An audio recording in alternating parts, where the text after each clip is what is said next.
அனைவருக்கும் வணக்கம். இந்த வீடியோல நம்ம பார்க்க போறது வரக்கூடிய ராகு கேது பெயர்ச்சி பத்தி தாங்க. வரக்கூடிய மே மாதம் 18ஆம் தேதி ராகு கேது பெயர்ச்சி நடைபெற போகுது. இதுல ஒவ்வொரு ராசிக்காரங்களுக்கும் அவங்க எதிர்பார்த்த மாதிரியான நிறைய நல்ல விஷயங்கள வந்து இந்த ராகு கேது பெயர்ச்சி கொடுக்க போகுது. அதே நேரத்துல என் வாழ்க்கை வந்து ரொம்ப ஸ்மூத்தா போகுது. எனக்கு வந்து இதுக்கு மேல என்ன கவலை இருக்கு? ரொம்பவே சூப்பரா இருக்குங்க. அந்த மாதிரி எண்ணம் இருக்கிறவங்களுக்கு சில தடைகள கொடுத்து அவங்கள வந்து சோதிக்கவும் போகுது. இதனால உங்களுடைய ராசிக்கு இந்த ராகு கேது பெயர்ச்சி என்ன மாதிரியான பலன்களை தரப்போகுது அப்படிங்கறத நீங்க தெரிஞ்சுக்கிறது ரொம்ப ரொம்ப முக்கியம். தனுசு ராசிக்கு இந்த ராகு கேது பெயர்ச்சி எப்படி இருக்க போகுது அப்படின்னு பாத்தீங்கன்னா 4ஆம் இடத்துல இருந்த ராகு இப்ப இவங்களுக்கு 3ஆம் இடத்துக்கு வராரு. 10ஆம் இடத்துல இருந்த கேது இப்ப இவங்களுக்கு 9ஆம் இடத்துக்கு போறாரு. இதனால வந்து இவங்களுக்கு ஓரளவு கொஞ்சம் சிக்கலான ஒரு பலன் அப்படிங்கிறது நிச்சயமா இருக்குங்க.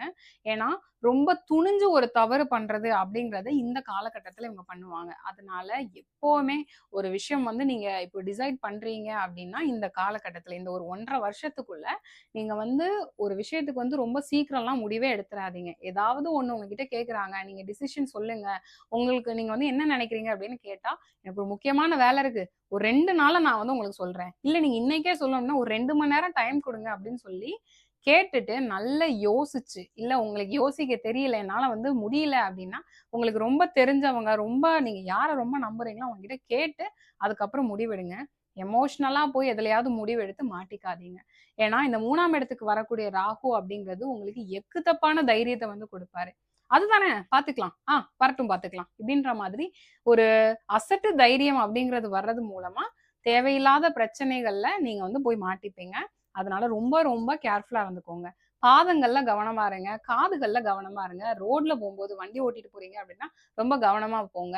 இல்ல நான் வண்டிலாம் ஓட்டிட்டு போகல, ரோட்ல நடந்து போறேன் அப்படின்னா, ஃபோன் பேசிட்டே இப்படி ரோட வந்து கிராஸ் பண்றது, இந்த மாரி விஷயத்தலாம் பண்ணாதீங்க. பண்ணீங்கன்னா தேவையில்லாம ஏதாவது எதுலயாவது போய் மோதிக்கிறது. நம்ம நல்லா தான் போயிட்டு இருப்போம். நமக்கு நல்ல நேரம் தான். இருந்தாலும் யாராவது வந்து தேவையில்லாம நம்ம மேல வந்து மோதுறது. இந்த மாதிரியான விஷயங்கள வந்து நீங்க சந்திப்பீங்க. அலைச்சல் ரொம்ப அதிகமா இருக்குங்க. நீங்க வந்து ஏதாவது ஒரு காரியம் வந்து உங்களுக்கு வேணும் அப்டின்னா, நீங்க வந்து ஒரு 4 தடவ அலைஞ்சு முடிய வேண்டியது, ஒரு 10 தடவ தேவையில்லாத அலைச்சலா தான் நீங்க போயிட்டு வரீங்க. 10 தடவ போயிட்டு வந்தாலும் அந்த காரியம் முடியுமா அப்டின்னு கேட்டீங்கன்னா, அது ஒரு கேள்விக்குறியா தான் இருக்கும். அதனால ரொம்ப ரொம்ப நிதானமா நீங்க செயல்படுங்க. எல்லாத்துக்கும் ரெடியா இருக்கிறேன் அப்டின்ற மாரி கொஞ்சம் தைரியமா வந்து இருங்க. அதே நேரத்துல அது அசட்டு தைரியமா இல்லாமயும் பார்த்துக்கோங்க. ரொம்ப நெருங்கிய நண்பர்கள், ரொம்ப நெருங்கிய உறவினர்கள் அப்டின்ற மாதிரி நீங்க யார் யாரெல்லாம் நெனச்சீங்களோ, அவங்க வந்து உங்கள கொஞ்சம் புரிஞ்சுக்காம போறது. என்னடா இவங்க வந்து ரொம்ப ஒரு மாதிரி நம்ம வேற மாரி நெனச்சோம், இவங்க வேற மாதிரி இருக்காங்க. அப்படின்ற மாதிரி யோசிக்கிறது. இந்த மாதிரி சில விஷயங்கள் வந்து உங்க வாழ்க்கையில நடக்க போகுது. அதனால இவ்ளோ நாள் நீங்க வந்து எப்படி உங்களுடைய உறவுகளையும், நண்பர்களையும் நீங்க வந்து கொண்டு போனீங்களோ, இதுக்கு அப்புறமாவும் அதே மாதிரி கொண்டு போணும்னா, கொஞ்சம் பேச்சுவார்த்தைலாம் வந்து ரொம்ப பார்த்து பண்றது ரொம்ப நல்லதுங்க. இல்லன்னா தேவையில்லாம அவங்க கூட ஒரு கருத்து வேறுபாடு அப்படிங்கிறது உருவாகும். லாபம் வந்து ஏதாவது ஒரு வகையில கிடைக்கும் உங்களுக்கு. அதனால இப்ப நீங்க சொந்த தொழில் பண்ணிட்டு இருக்கிறீங்க அப்படின்னா, லாபம் வந்து நிச்சயமா உண்டு. ஏதாவது ஆடை, ஆபரணங்கள் வாங்குறது, இந்த மாதிரி விஷயங்கள்லாம் பண்ணுவீங்க. ஆனா வந்து இன்வெஸ்ட்மென்ட் நீங்க எதுலயாவது பண்றீங்க, ஒரு நகை வந்து வாங்கணும்னு நினைக்கிறீங்க அப்படின்னா, இது வந்து கண்டிப்பா இந்த நேரத்துல தேவைதானா அப்படிங்கிறத யோசிச்சு வாங்குங்க. ஏன்னா இதுக்கு அப்புறமா வரக்கூடிய கிரக பெயர்ச்சிகள் அப்படிங்கிறதெல்லாம் இருக்கு பார்த்தீங்களா? அதனால நீங்க வந்து இப்போ உங்க கையில கேஷ் இருக்கு. அத போட்டு நீங்க ஒரு பொருள் வாங்குறீங்க அப்படின்னா ஓகே. நான் வந்து லோன் போட்டு ஒரு பொருள் வாங்குறேன் அப்படின்னா, அது அதுக்கடுத்து வரக்கூடிய பயிற்சிகள் அப்படிங்கிறதுல வந்து, இதுக்காக லோன் கட்டியே நம்மளுடைய அமௌண்ட் போகுதே அப்படின்னு ஒரு வருத்தத்த வந்து உருவாக்கும். அதனால எந்த ஒரு விஷயம் செய்றதா இருந்தாலும், இந்த ராகு கேது பெயர்ச்சியில ஒரு தடவைக்கு 10 தடவ யோசிச்சு செய்றது உங்களுக்கு வந்து ரொம்ப நல்லது. அதுவும் ரொம்ப நிதானமா நீங்க செயல்பட்டீங்க அப்படின்னா, நிச்சயமா உங்களுக்கு இந்த ராகு கேது பெயர்ச்சி நல்ல ஒரு மாற்றத்த கொடுக்குங்க.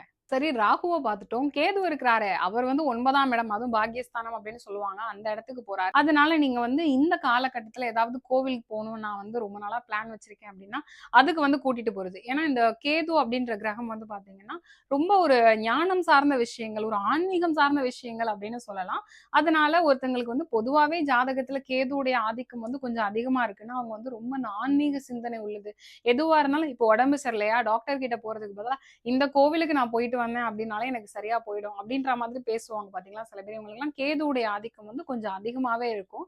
அந்த மாதிரி இந்த காலகட்டத்துல இந்த 9ஆம் இடத்துக்கு வரக்கூடிய கேது அப்படிங்கிறது உங்களுக்கு வந்து ஆன்மீகம் சார்ந்த நிறைய விஷயங்கள்ல வந்து நீங்க இன்வால்வ் ஆகுறது அப்படிங்கிறத கூட கொஞ்சம் அதிகமா பண்ணுவீங்க அப்படின்னு வச்சுக்கலாம். ஏதாவது குரு வழிபாடு அப்படிங்கிறத பண்றது. இல்லன்னா புதுசா ஏதாவது ஒரு தீர்த்த யாத்திரைக்கு நாங்க கிளம்பி போறோங்க அப்படின்ற மாதிரி போறது.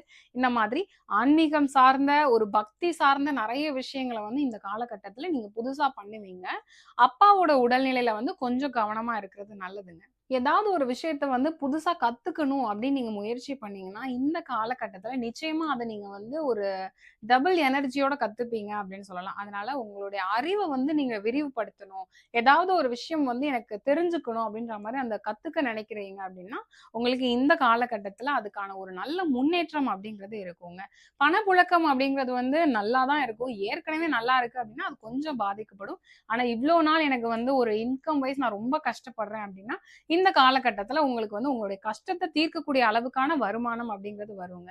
அதனால இந்த ராகுகேது பெயர்ச்சியில நீங்க பண்ண வேண்டியது நிதானம், நிதானம், நிதானம் அப்படின்ற மாதிரி ரொம்ப நிதானமா நீங்க ஒவ்வொரு அடியும் எடுத்து வைக்கும்போது, நெறைய முன்னேற்றம் அப்படிங்கிறது உங்களுக்கு நிச்சயமா இருக்கும். இதே போல அடுத்த ஒரு வீடியோல சந்திக்கலாம். நன்றி, வணக்கம்.